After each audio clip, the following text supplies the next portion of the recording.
Hi guys, good morning. અત્યારે 5:40 થઈ છે. આજે ફર્સ્ટ શિફ્ટ છે એટલે વહેલું ઉઠી નોકરી જવું પડશે. વડોદરામાં પાછી થોડી ઠંડી ચાલુ થઈ ગઈ છે. અહીંથી 7 કે 5 મિનિટનું મારું વોકિંગ ડિસ્ટન્સ છે. પિકઅપ પોઈન્ટ ત્યાં મારી કંપનીની સ્ટાફ બસ આવે છે. અત્યારે ગાઈઝ અંધારું છે, ઠંડી પડે છે.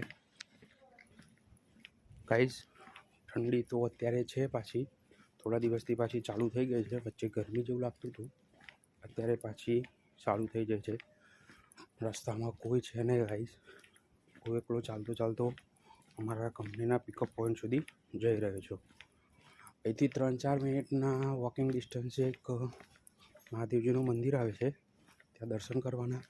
ત્યાર પછી ત્યાંથી આગળ 3 થી 4 મિનિટનું ડિસ્ટન્સ છે, જ્યાં મારી કંપનીની સ્ટાફ બસ આવે છે.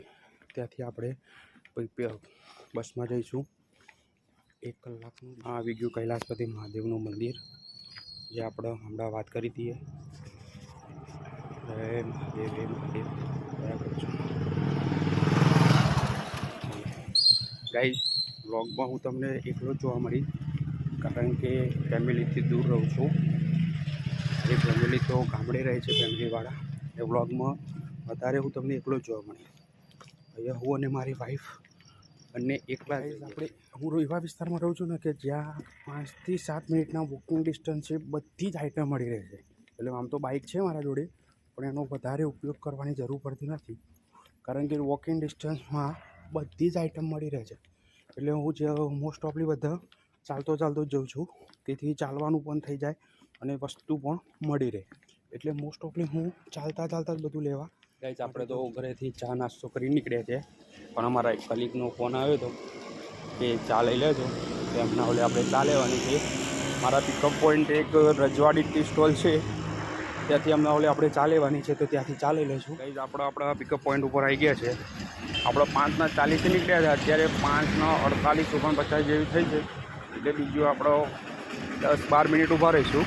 ત્યાં સુધી આપણી કંપનીની સ્ટાફ બસ આવી જશે. આપણો આ પિકઅપ પોઈન્ટ છે, હવે આપણે ટૂંક જ સમયમાં બજારમાં નીકળીશું એટલે તમને બતાવી દઈશું કે આપણે રહીએ છીએ ત્યાં વિસ્તારમાં શું મળે છે, કેટલા વોકિંગ ડિસ્ટન્સમાં છે. આપણે 3 વાગે નીકળ્યા હતા કંપનીથી ઘરે આવવા માટે. ઘરે આવતા 4:45 થઈ ગઈ છે. આજે સવારે ટિફિન નહોતો લઈ ગયો, ચા નાસ્તો કરી ગયો તો એટલે ભૂખ લાગી છે. મમતા અંદર કંઈક સરપ્રાઇઝિંગ વસ્તુ બનાવે છે, જોઈએ હવે આપણે શું બનાવે છે. નાસ્તામાં વઘારેલી ઇડલી છે આજે તો.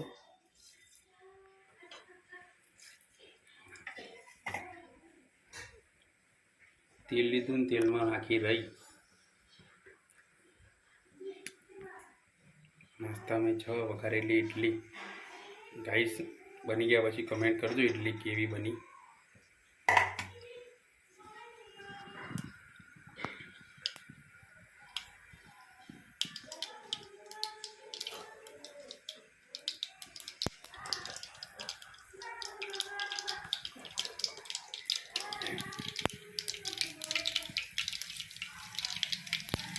ભાઈ પછી જીરું એડ કરી,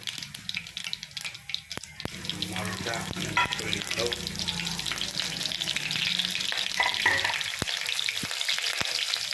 હળદર નાખી, મરચું નાખી દીધું અને હવે આપણી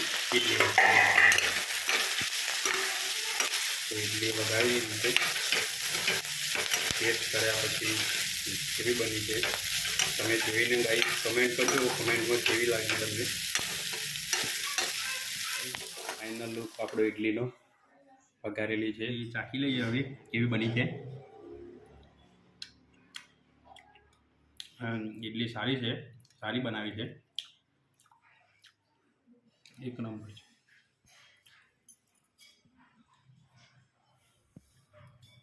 ગાઈસ 7 વાગી ગયા, સાંજનો ટાઈમ થઈ ગયો છે. 4-5 વાગે નાસ્તો કર્યો તો વઘારેલી ઇડલી, એટલે અત્યારે ભૂખ જેવું છે નહીં, તો હળવું કંઈક ખાવાનું બનાવવાની ગણતરી છે. હળવું ખાવામાં વઘારેલી ખીચડી આટલું નાખી જંગલી ખીચડી બનાવવાની છે. જંગલી વઘારેલી ખીચડી આજે સાંજનું મેનુ છે. વઘારેલી સાંજ પડી જાય છે, જમવાનો ટાઈમ થઈ ગયો. વઘારેલી ખીચડીનો ફાઇનલ વ્યૂ આવી ગયો છે. આ ભગવાનની થાળીમાં ગાળી જો ભગવાનનો ભોગ ચડાવીને પછી આપણે જમી લઈએ. ચલો જમવા.